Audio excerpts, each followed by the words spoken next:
Learning about the ecosystem. What is an ecosystem? An ecosystem is a community of plants, animals, and non-living things, all interacting with each other. What does that mean? It means that animals and plants and non-living things, they need each other. All of them, they need each other to stay alive.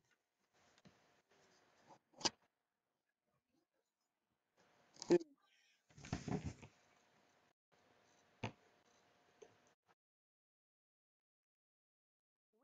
Animals and plants live in a pond ecosystem. Frogs, fish, water plants, and other plants are part of a pond ecosystem. All help each other to stay alive. What is a pond? A pond is like a dam.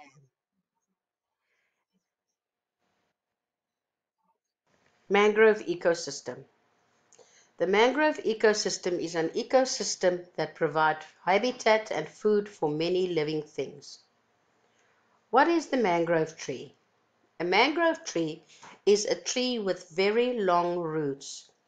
The roots stand out above the water when the tide is out. When the tide comes in and the water rises, the roots will be under the water. It provides protection for small fish that is eaten by bigger fish. So it gives the small fish chance to grow big. Mangrove swamps. Mangrove trees dominate this wetland ecosystem due to their ability to survive in both salt and fresh water. How will environmental change affect the living things in the mangrove ecosystem? If people start building roads and buildings in the mangroves, what will happen? Building and road and construction can lead to erosion of coral reef, sediment particles end up on the ocean and cover coral reefs, depriving it of sunlight, reducing the size of the habitat. How will environmental change affect the living things in the pond ecosystem? What will happen if it stops raining and the pond cannot get any water anymore? Girls, this is a very, very important question because you will get this in the test. What will happen if it stops raining and there's no more water that goes into the pond? What will happen to the frog? The pond will dry up, meaning most of the pond life will die unless it finds a new water source. There will be no more water in the pond. This is a very important question. Another question that will be in the test. What is a watershed? A watershed is an area of land with many sources of water that drain into a body of water. What does that mean? Can you see in the picture at the bottom there's lots of water? That is the body of water. It can be a dam. Now, how does the water come from the top of the mountain into that dam? When it rains, it comes down in rivers or channels and it flows right into the dam. That is called a watershed. Please open your book on page 48.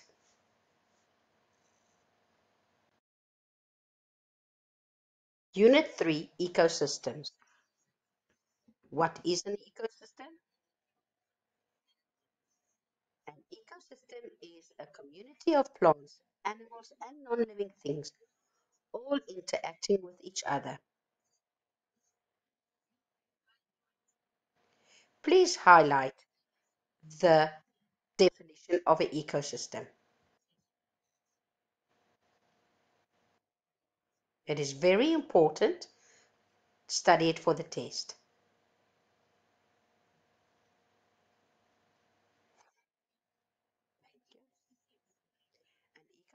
made up of living plants and animals in one place. The plants and animals depend on each other. The plants may be eaten by animals, but they also may provide habitats for the animals. Animals release carbon dioxide the plants need to grow. This is called interdependence.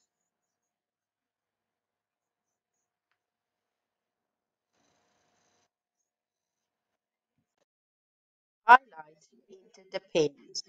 Interdependence means that animals and plants need each other and depend on each other to be able to live. Non-living things in the ecosystem may include sand, rock, or stones. The weather and the atmosphere. Please highlight that for me. All of that is non-living things.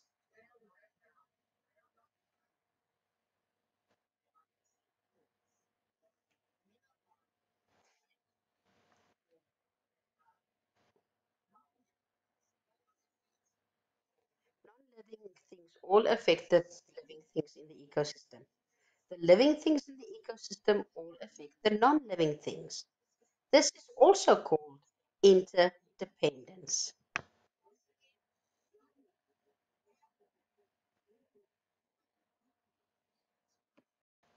Turn to page 49.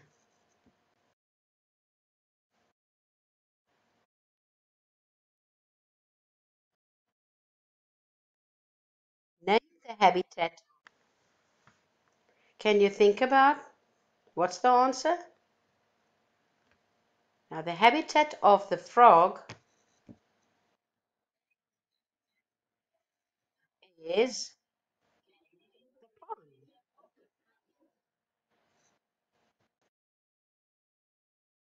A pond ecosystem. Right in there, pond ecosystem.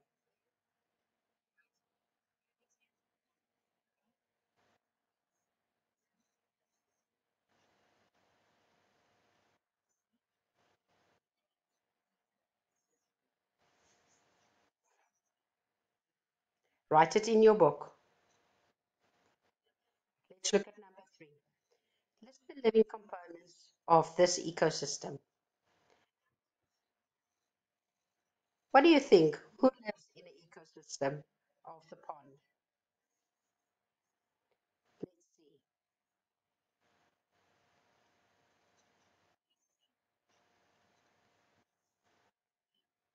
In a pond, there are frogs, tadpoles, flies, fish, snail, dragonflies, water weeds, and grass. Write it in your book. You can pause this video so that you can write, and then you can carry on again after you've written down the answers.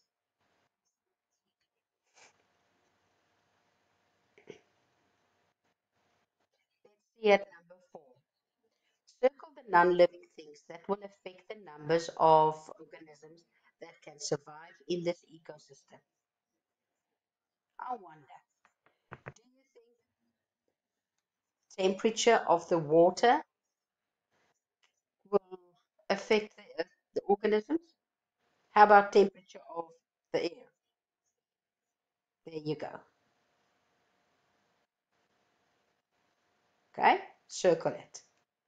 The wind? No, I don't think so. How about the rainfall? Let's circle the rainfall.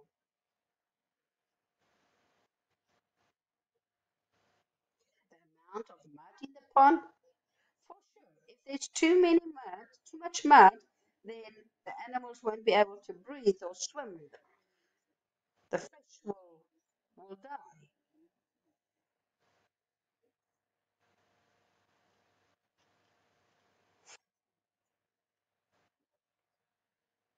How about the rubbish in the pond?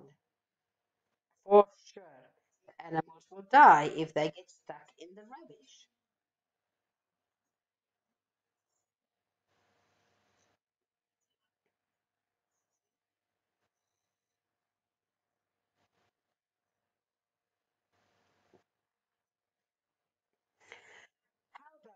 amount of air in the pond. What do you think? Definitely yes, because the fish need air that is in the water.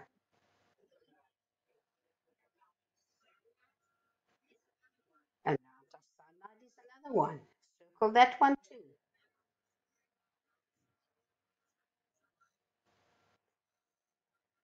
The type of soil near the pond, what do you think?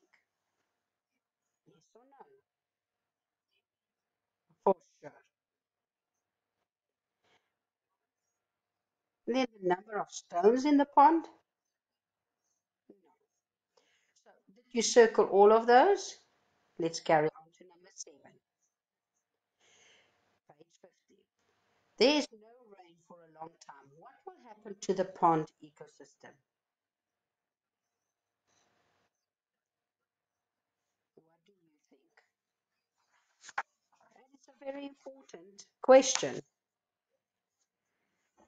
If there's no more rain, there will be no more water. The water will be less. The fish will not be able to get enough water. The plants will not get enough water. The pond will dry up, meaning most of the pond life will die unless it finds a new water source. Write that in. Write it in. The last one for this lesson. Describe why and how the following living things will be affected if there is no rain. How will the fish be affected? Or the frogs? Or the water weeds? What do you think?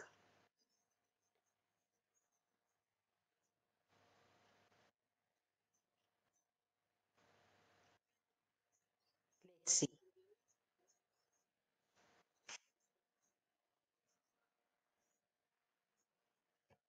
Without water, fish will have difficulty breathing and will eventually die.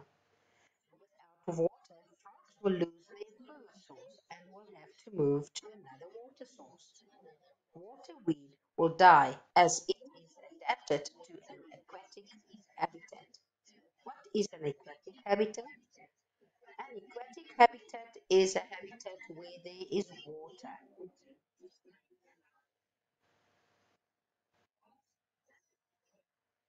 This is the end of lesson 1.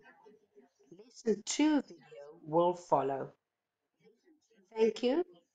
Make sure you complete all the answers in your book.